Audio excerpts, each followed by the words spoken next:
Hello दोस्तों, आज हम आपका फिर से स्वागत करते हैं आपका अपना YouTube चैनल के पाठशाला में। दोस्तों, आज हम लोग पढ़ेंगे कक्षा 10 दो चर वाले रैखिक समीकरण युग्म 3 आपका पहला क्वेश्चन काफी इंपॉर्टेंट है। तो चलिए क्वेश्चन को समझ लेते हैं और देख लेते हैं। दिया है कि एक पिता की आयु उसके पुत्र की आयु से 4 गुनी है। 7 वर्ष बाद पिता की आयु पुत्र की आयु की 2.5 गुनी हो जाएगी। समीकरण द्वारा अभिव्यक्त कीजिए। बढ़िया क्वेश्चन है, काफी इंपॉर्टेंट है और आसान भी है। चलिए इसको हल कर लेते हैं, समझ लेते हैं। ठीक है, तो सबसे पहले क्या करेंगे, लिखेंगे हल। क्या लिखेंगे? हल। ध्यान दीजिएगा, बोला कि एक पिता की आयु उसके पुत्र की आयु से 4 गुनी है। अब ध्यान देने वाली बात क्या है कि एक पिता की आयु, जो पिता की आयु है उसके पुत्र की आयु से, मतलब उसके बेटे की आयु से 4 गुनी है। लेकिन हमको तो पता नहीं उसके बेटे का उम्र क्या है। तो उस स्थिति में क्या करेंगे, सबसे पहले लिखेंगे कि माना पुत्र की आयु x वर्ष। क्या मान लेते हैं? x वर्ष। ध्यान समझिएगा, तो जब पुत्र की आयु जो है x वर्ष है तो पिता की आयु क्या है? उसके पुत्र की 4 गुनी है। तो हो जाएगा तब पिता की आयु, तो पिता की आयु हो जाएगा 4x। क्यों? क्योंकि वो उसके 4 गुना में है। तो 4x मतलब 4x वर्ष हो गया। फिर आगे बोला है कि 7 वर्ष बाद, 7 वर्ष बाद, तो यहां क्या लिखेंगे हम लोग कि 7 वर्ष बाद, 7 वर्ष बाद। ध्यान समझिएगा एकदम। पिता की आयु पुत्र की आयु की 2.5 गुनी हो जाएगी। 7 वर्ष बाद जो पिता की आयु है वो पुत्र की आयु की 2.5 गुनी हो जाएगी। तो एक चीज और समझना होगा कि सबसे पहले 7 वर्ष बाद हम लोग पुत्र का तथा पिता की आयु निकाल लेते हैं। तो 7 वर्ष बाद पुत्र की आयु लिखेंगे, ऐसे लिख दीजिए कि 7 वर्ष बाद, ठीक है, पुत्र की आयु। अच्छा, जब 7 वर्ष बाद कहेगा तो उसमें क्या होगा, देखिएगा 7 वर्ष बाद कहेगा तो उसमें प्लस होगा, और 7 वर्ष पूर्व कहेगा मतलब तो क्या हो जाएगा, उसमें माइनस हो जाएगा। तो देखिए अभी जो वर्तमान है वो x वर्ष है और 7 वर्ष बाद उसकी जो उम्र होगी तो हो जाएगा आपका x प्लस 7। क्या हो जाएगा? x plus 7। आइए क्या हो जाएगा, 7 वर्ष बाद पिता की आयु, तो ये हो जाएगा आपका 4x प्लस 7, 4x प्लस 7। इसके बाद देखिए प्रश्नानुसार, समझिएगा प्रश्नानुसार, इसको बोलते हैं अंग्रेजी में अकॉर्डिंग टू क्वेश्चन। क्या बोलते हैं? According to question. बोल रहा है कि 7 वर्ष बाद पिता की आयु पुत्र की आयु की 2.5 गुनी हो जाएगी। कितनी गुनी? 2.5 गुनी हो जाएगी। तो प्रश्नानुसार हम लोग क्या लिखेंगे, देखिएगा कि पिता की आयु बराबर पुत्र की आयु। पिता की आयु क्या है? तो पिता की जो आयु है वो आपका है 4x प्लस 7 है, 4x प्लस 7 बराबर पुत्र की आयु क्या है? तो देखिए जो पुत्र की आयु है वो आपका x प्लस 7 है, x प्लस 7। लेकिन बोला कि पिता की आयु पुत्र की आयु की 2.5 गुनी हो जाएगी। मतलब बोला है कि पुत्र की आयु से, ये जो पुत्र की आयु है इससे कितनी गुनी हो जाएगी? 2.5 गुनी हो जाएगी। लेकिन आप याद रखिएगा, इक्वेशन को, समीकरण को संतुलित करने के लिए ठीक उसके विपरीत गुणा करते हैं। तो बोल रहा है कि पिता की आयु पुत्र की आयु से 2.5 गुनी हो जाती है, तो इसमें गुणा न करके हम लोग क्या करेंगे, पुत्र की आयु में गुणा कर देंगे। तो लिखेंगे हम, इसको हल करेंगे क्या, 4x प्लस 7 बराबर x प्लस 7, और इसमें देखिएगा 2.5 गुनी से गुणा हो चुका है तो हो जाएगा 2.5। इसमें देखिए डायरेक्ट गुणा कर दे रहे हैं, तो जब गुणा करेंगे तो क्या हो जाएगा, देखिएगा यहाँ 2.5 का पहले x में गुणा करिए तो हो जाएगा 2.5x, फिर प्लस 7 का गुणा करिए तो 7 × 35 को 5 हासिल 3, और फिर 7 × 14 3 17, और 1 दशमलव 17.5 हो गया। इसको थोड़ा सा और हल कर लेते हैं तो ये हो जाएगा आपका 4x प्लस 7 इक्वल टू, देखिएगा दशमलव हटाने के लिए क्या कर सकते हैं हम, 25 के बटे में 10 लिख सकते हैं ना, कोई दिक्कत? तो 25/10 यक्स प्लस ये क्या हो जाएगा 175 के बटा में 10।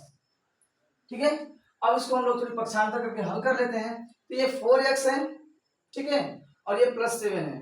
चलिए एक काम करते हैं, इसको हम लोग पक्षांतर कर लेते हैं। तो ये दिया है आपका 4x + 7। ठीक, इसमें क्या है कि देखिएगा 5 है, 5/10 कॉमन हो जाएगा ना। कैसे, देखिए समझिएगा, अगर इसको हम पक्षांतर करें तो 4x + 7 क्वेश्चन को लिख लेते हैं, बराबर क्या है 25 के बटा में 10 x + 175 के बटा में 10। ये तो आपका क्या है क्वेश्चन है।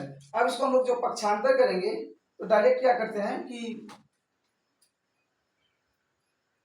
4x + 7 = 5/10 है, तो 5/10, ठीक है, या डायरेक्ट 25/10 को कॉमन कर लेते हैं। क्या बचेगा, केवल x बचेगा प्लस इसमें क्या बचेगा आपका, ध्यान समझिएगा, 25 6 का 150, 25 7 175, ये हो जाएगा x + 7। तो आपका जो आंसर होगा ये हो जाएगा इक्वेशन के रूप में, ये देखिए 5 5 × 25, 5 2 × 10 और x + 7, ये आपका फाइनली आंसर होगा। दैट्स क्लियर, देख लीजिएगा ये आंसर आएगा। चलिए देख लेते हैं हम क्वेश्चन नंबर 2। ठीक है, बढ़िया क्वेश्चन है, देख लीजिएगा ध्यान से। चलिए क्वेश्चन नंबर 2 को देख लेते हैं। क्वेश्चन नंबर 2 दिया हुआ है आपका कि किसी भिन्न के अंश तथा हर प्रत्येक में, मतलब कोई भिन्न है उसके अंश तथा हर प्रत्येक में एक जोड़ दिया जाए। मतलब जो भिन्न है उसमें एक जोड़ दिया जाए, अंश और हर दोनों में, तो भिन्न का मान 5/6 हो जाता है। परंतु यदि अंश और हर प्रत्येक में से एक घटा दिया जाए तो भिन्न का मान क्या हो जाता है 4/5 हो जाता है। युगपत समीकरण बनाइए, युगपत समीकरण बनाइए। बढ़िया क्वेश्चन है, चलिए क्वेश्चन को हम लोग हल कर लेते हैं। लिखेंगे डायरेक्ट पहले हल। ठीक है, सबसे पहले देख किसी भिन्न के, हमको भिन्न पता ही नहीं है तो लिखेंगे कि माना अभिष्ट भिन्न, माना अभिष्ट भिन्न x/y है, x/y है। इसमें दो शर्त रखा है। बोल रहा है कि यदि अंश तथा हर प्रत्येक में एक जोड़ दिया जाए। ठीक है, तो लिखेंगे प्रथम प्रश्नानुसार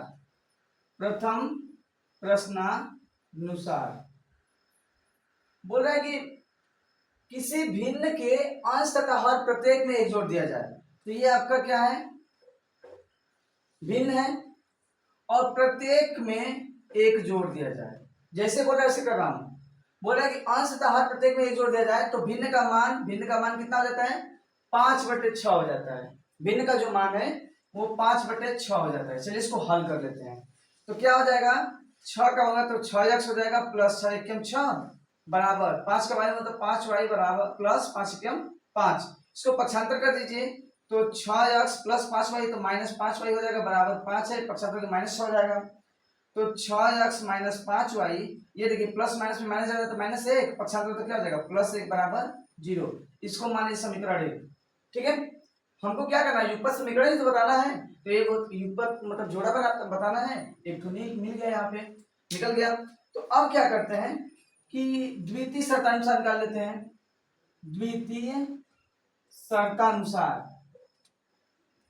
द्वितीय शर्त में क्या बोल रहा है, बोल रहा है कि परंतु यदि अंश और हर प्रत्येक में से एक घटा दिया जाए तो भिन्न का मान 4/5 हो जाता है। तो द्वितीय शर्तानुसार कर रहा है कि यदि भिन्न के, तो भिन्न क्या है हमारा x/y माने ना, देखिएगा हम लोग भिन्न क्या माने हैं x/y, तो x/y हो गया। प्रत्येक में से एक घटा दिया जाए, दोनों में से क्या कीजिए एक घटा दीजिए, तो जो उसका भिन्न का मान होगा वो क्या हो जाएगा 4/5। यहाँ लिखेंगे 4/5। इसको भी हल कर दीजिए तो 3 गुणा होगा तो 5 का x होगा तो 5x - 5 एकम 5 बराबर 4 का y तो 4y - 4।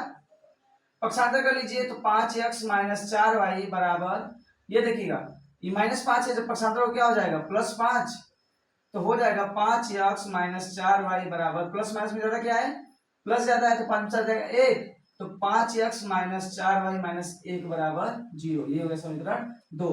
तो आपका जो युगपत समीकरण होगा, तो डायरेक्ट आंसर लिखेंगे हम लोग कि युगपत समीकरण बराबर क्या होगा फाइनली आंसर, तो हो जाएगा आपका, ये देखिए आया है कि 6x माइनस 5y प्लस 1 बराबर 0, और दूसरा हो जाएगा 5x माइनस 4y माइनस 1 बराबर 0। यही आपका आंसर है। That's clear. एकदम आसानी से ये क्वेश्चन नंबर देख लेते हैं हम लोग 3, बहुत ही प्यारा क्वेश्चन है, समझ लीजिएगा। क्वेश्चन नंबर 3 को देख लेते हैं। क्वेश्चन नंबर 3 दिया हुआ आपका कि दो संख्याओं का योग 64 है, मतलब कोई दो संख्या है जिसका योग क्या है 64 है, यदि उनमें से एक संख्या दूसरी संख्या की 3 गुनी है, मतलब बोल रहा है कि यदि उनमें से एक जो संख्या है वो दूसरी संख्या क्या है 3 गुनी है, तो संख्याएं ज्ञात कीजिए। चलिए बढ़िया क्वेश्चन है, क्वेश्चन को हम लोग हल कर लेते हैं। ठीक है, छोटा सा क्वेश्चन एकदम। बोला है कि दो संख्याओं का योग 64 है, हमको पता ही नहीं कौन दो संख्या है। अच्छा ये भी दिया आपका कि उनमें से एक संख्या दूसरी संख्या की 3 गुनी है, तो लिखेंगे माना पहली संख्या यक्स है। ठीक है, हम एक संख्या यक्स मान लेते हैं, तथा दूसरी संख्या, ठीक है, दूसरी संख्या क्या बोल रहा है, बोल रहा है आपका कि एक संख्या दूसरी संख्या की 3 गुनी है। ठीक है, तो ये दूसरी संख्या कितनी है 3 गुनी, मतलब 3 यक्स हो जाएगा। एक हो गया यक्स, एक हो गया 3 यक्स। लेकिन बोल रहा है कि दो संख्याओं का योग 64 है, और दोनों संख्याओं का योग क्या, अकॉर्डिंग टू क्वेश्चन, प्रश्न के अनुसार बोल रहा है आपका कि दोनों संख्याओं का जो योग है वो क्या है 64 है। तो क्या हो जाएगा, यक्स यक्स मिलकर कितना 3x, यहाँ पूछने तो 1 छिपा है, तो 3x और 1x 4x हो जाएगा, अब बराबर 64। तो यक्स बराबर क्या हो जाएगा 64 के बटा में 4, और 16 चौके 64, तो यक्स बराबर आ गया आपका 16, यक्स बराबर 16। अब क्या हो जाएगा, पहली संख्या क्या माना गया है यक्स, तो जो फाइनली आंसर निकलेगा वो क्या निकलेगा, तो लिखेंगे कि पहली संख्या बराबर यक्स, और यक्स का मान क्या आया 16, तथा दूसरी संख्या इसकी 3 गुनी थी तो 3x, अब बराबर क्या 16 गुणे 3 अर्थात 16 त्या 48। तो हमसे पूछा है केवल संख्याएं ज्ञात कीजिए, तो आपका आंसर हो जाएगा 16 48, यही आपका फाइनली आंसर हो जाएगा। क्लियर। तो चलिए क्वेश्चन नंबर 4 को लिख लेते हैं और समझ लेते हैं। ठीक है, बढ़िया क्वेश्चन है, समझ लीजिएगा। चलिए क्वेश्चन नंबर 4 देख लेते हैं। क्वेश्चन नंबर 4 दिया आपका कि यदि हम अंश में 1 जोड़ दें तथा हर में से 1 घटा दें तो वह भिन्न 1 में बदल जाती है। ठीक है, तो भिन्न 1 में बदल जाती है। ठीक है, और बोल रहा आगे यदि हर में 1 जोड़ दें तो यह 1/2 हो जाती है, वह भिन्न क्या है। मतलब बोल रहा है कि यदि हम अंश में 1 जोड़ दें तथा हर में से 1 घटा दें तो भिन्न 1 में बदल जाती है, यदि हर में 1 जोड़ दें तो यह 1/2 हो जाती है, वह भिन्न क्या। काफी आसान है, थोड़ी सा ट्विस्ट है इसमें और कुछ नहीं है। तो चलिए क्वेश्चन को लिखते हैं हल और समझते हैं। ठीक है, देखिए क्वेश्चन समझ जाएंगे तो ऑटोमेटिक, देखिए क्वेश्चन का समझने का मतलब क्या होता है, आधा हल करना। बोला कि यदि हम अंश में 1 जोड़ दें तथा हर में से 1 घटा दें, तो सबसे पहले तो हमको भिन्न लेना पड़ेगा ना, तभी तो उसका अंश और हर के रूप में रखेंगे। तो लिखेंगे माना अभिष्ट भिन्न x बटे y है, x बटे y है, ये तो हम लोग मान लिए जो अभिष्ट भिन्न x बटे y है। अब वो बोल रहा है कि प्रथम प्रश्नानुसार अकॉर्डिंग टू फर्स्ट शर्त। ठीक है, तो लिखेंगे प्रथम शर्तानुसार। बोल रहा है कि यदि हम अंश में 1 जोड़ दें, चलिए ये हमारा x बटे y है, और बोल रहा है कि यदि अंश में 1 जोड़ दें, ऊपर वाला अंश होता है, देखिए ऊपर वाले को बोलते हैं अंश और नीचे वाले क्या बोलते हैं हर बोलते हैं। यदि हम अंश में 1 जोड़ दें, तो अंश में 1 जोड़ दिए तथा हर में से एक घटा दें तो y माइनस एक हो जाएगा। घटाने का मतलब माइनस, जोड़ने का मतलब प्लस, तो वह भिन्न क्या हो जाती है, एक हो जाती है। चलिए भिन्न हो गया एक, इसको पहले हल कर लेते हैं। तो जब हल करेंगे तो क्या हो जाएगा, यहाँ कुछ नहीं तो एक हो जाएगा, तो ये तिर्यक गुणा होगा तो x प्लस वन एकम x प्लस वन बराबर y माइनस वन एकम y माइनस वन। तो पक्षांतर होती है x माइनस वाई बराबर ये माइनस वन है और ये पक्षांतर हो जाएगा तो क्या हो जाएगा माइनस वन, तो x माइनस वाई बराबर माइनस दो। चलिए मान लेते हैं समीकरण एक, क्या मानते हैं समीकरण एक। अब द्वितीय शर्तानुसार क्या बोल रहा है, देखिएगा द्वितीय शर्तानुसार जो जो बोलेगा लिख देंगे आ जाएगा। द्वितीय शर्तानुसार, द्वितीय शर्त के अनुसार बोल रहे हैं आपका कि यदि हर में एक जोड़ दें तो यह 1/2 हो जाती है। यदि हर में मतलब अंश में नहीं जोड़ना है, केवल हर में, तो पहले तो आपका क्या है, ये है आपका x अपान वाई, ये आपका अभिष्ट भिन्न है, माना अभिष्ट x बटे वाई, तो ये अभिष्ट यहाँ पे सॉरी भिन्न लिख दीजिएगा, अभिष्ट भिन्न x बटे वाई है।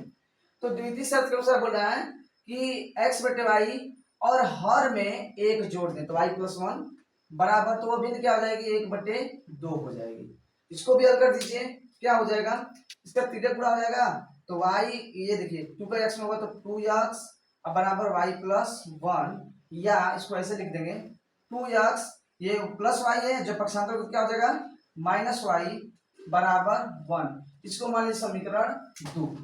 और हमको भिन्न बताना है, भिन्न का मतलब कैसे मान होगा, भिन्न को x y माने हैं तो x और y का मान निकालना पड़ेगा हमको, और जब x y का मान निकालना पड़ेगा तो देखिएगा इक्वेशन क्या है, x minus y equal to minus two है और 2x minus y equal to 1 है। तो किस इसमें क्या करते हैं कि समीकरण किसी में गुणा करके या किसी तरह से हल करके x y का मान ले लेते हैं। तो ध्यान दीजिएगा ये आपका माइनस वाई है, ये भी क्या है माइनस वाई है।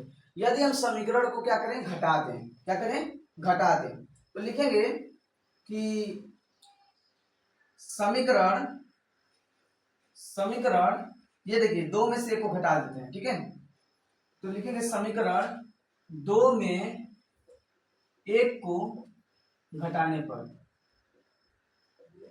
समीकरण 2 में 1 को घटाने पर 2 क्या है तो 2x माइनस वाई बराबर 1 है, और ये 1 क्या है तो है आपका x minus y equal to minus two, और जब घटाएंगे तो चिन्ह आपस में क्या हो जाएंगे बदल जाएंगे, तो minus x plus y plus two, और ये क्या हो जाएगा प्लस माइनस कट जाएगा, और 2x में से x घटेगा तो x हो जाएगा, और 2 में कितना हो जाएगा 3, तो x का मान आ गया 3। और अब क्या करेंगे कि x का मान किसी भी समीकरण में रख करके निकाल देंगे, तो लिखेंगे x का मान समीकरण किसी में रख दीजिए, या तो 1 में या तो 2 में, चलिए 1 में रख देते हैं। समीकरण 1 में रखने पर, समीकरण 1 में रखने पर, तो जब समीकरण 1 में रखें, समीकरण 1 का क्या है मान x माइनस वाई बराबर माइनस टू है, x का मान आ गया माइनस 3 बराबर 3 माइनस वाई बराबर माइनस टू, पक्षांतर कर दीजिए 3, ये माइनस 2 है, जब आएगा तो प्लस 2 और ये जाएगा प्लस वाई, तो 3 2 5, तो वाई बराबर क्या हो जाएगा 5। और हमको बताना है क्या, वह भिन्न क्या है, देखिए यहाँ पूछा है आपका कि वह भिन्न क्या है, तो जो भिन्न होगा तो लिखेंगे अभिष्ट भिन्न x बटे वाई था, और x को क्या माने हैं, तो देखिए x को y हम लोग अंश माने हैं, अंश का मान है 3, तो हो जाएगा आपका 3 बटे y का मान क्या है 5, तो 3 बटे 5 है, यही आपका फाइनली आंसर, अभिष्ट भिन्न 3 बटे 5 है।